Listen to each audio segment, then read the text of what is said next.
Greetings and welcome to the program. You are listening to Planet Vrilock, and I am your host, Tom Vrilock, coming at you like a comet of prophecy, smashing through the mainstream and blasting my will through the noosphere to reach your mind with the latest in the uber occult and super psionics. Thank you for joining me. Well, today I thought I might talk about nature and some wonderful stories about nature magic, the spirit world, reincarnation. Are we living in heaven or hell on this planet? What's your take? Share. Let me know. Go to my messaging page, my contact page, and let me know what you think. All cynicism aside, I believe that we live on a wild, uber bizarro, miraculous, and wondrous planet. And I'm going to tell you why, or at least why I think so. Often I've felt like this wondrous power of the sun, closing my eyes and the sun bathing my crown chakra, and I'll have visions or just know things, intuitively know things. It's like there's two ways of spelling the word to know something. There's the K-N-O-W way of spelling it, which is the logical, analytical knowing by experience kind of knowing. And then there's the Gnostic term, G-N-O-W, which means to intuitively know or just know. It's and the sun seems to have that sort of relationship with our minds. So I teach in my club how to take some advantage from these natural forces using the kinetic powers that we're surrounded with and bring this into us and then use it to work for building intelligence, the ability to learn and study and concentrate, or to absorb energy, or to project good fortune in our lives, or even work on psychic and occult abilities. And the sun being a star and giving us this vitality, intelligence, and intuition ability tends to make me wonder if the entire universe is not designed this way. Isn't it by design rather than by accident? I mean, you look in nature and you see predators and prey, and they just sort of, everything's perfect about them. Like I was watching these pheasant birds outside my window, and so was the cat. Our cat was going crazy, and I wondered why it is that he's going crazy for these birds. And then I noticed, well, these pheasants sort of have this little plume above their head that shakes around, and it just, it drives the cats nuts, anything that moves like that. And so to me, it seems like sort of by design. Or like in another example, I watched a video one time, I believe it was on Animal Planet, and it was about this snail that had a virus which would make the eyeball of this snail swell up into this huge ball. And it was a ball of like glowing colors. It sort of looked like a kaleidoscope on this snail's eye, and just kind of bulging and turning colors and moving around.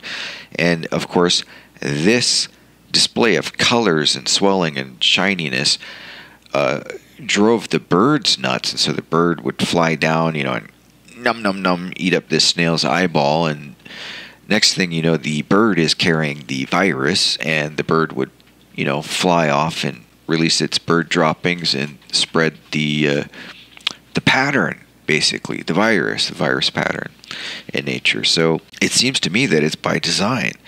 But guess what, folks? It gets crazier than that.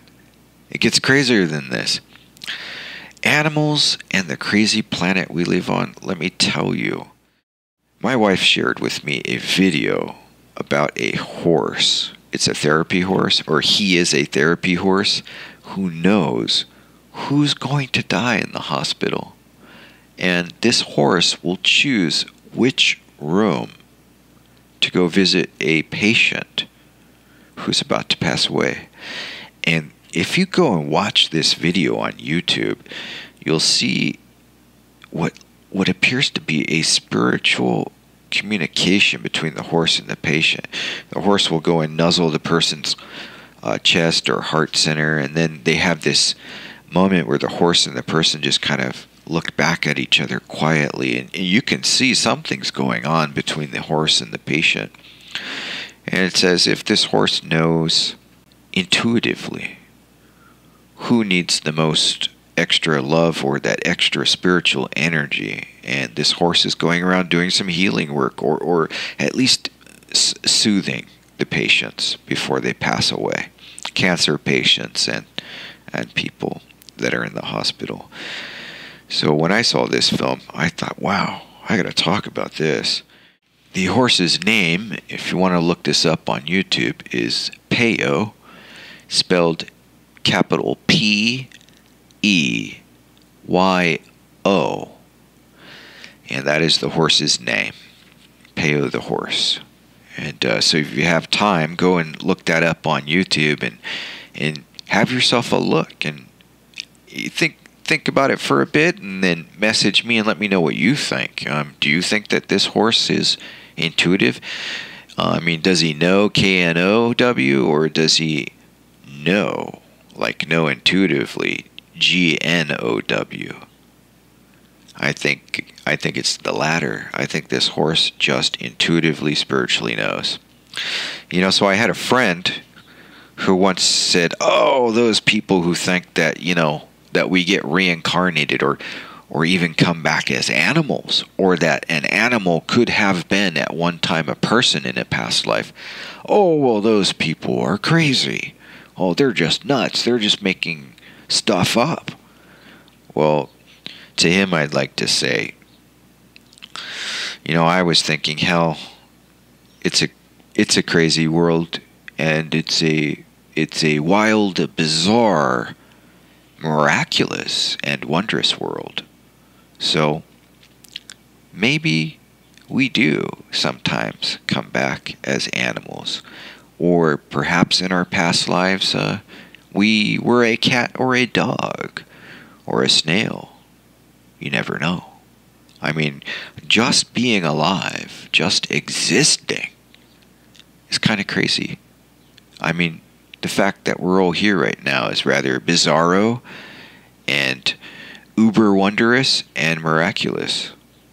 Well, you're free to agree or disagree, but if you want to let me know, go ahead and message me, vrilock.com/contact, and share your opinion with the rest of us, your colleagues and fellow spiritual seekers, metaphysicians and magicians, wizards and witches. We all look forward to hearing what your opinion is, so share. In my personal opinion, I think that, and this is just my personal opinion, that sometimes in society, via our institutions and the social conditioning process, particularly here in the West and in America, we might be a little too cynical at times. And what happens is, when you're too cynical, I believe that you bypass, or pass up, I should say, opportunities to learn, experience, and to grow. So I'll leave you with that to think about. Until next time, keep the magic high. This is your host, Tom Vrilock, signing out.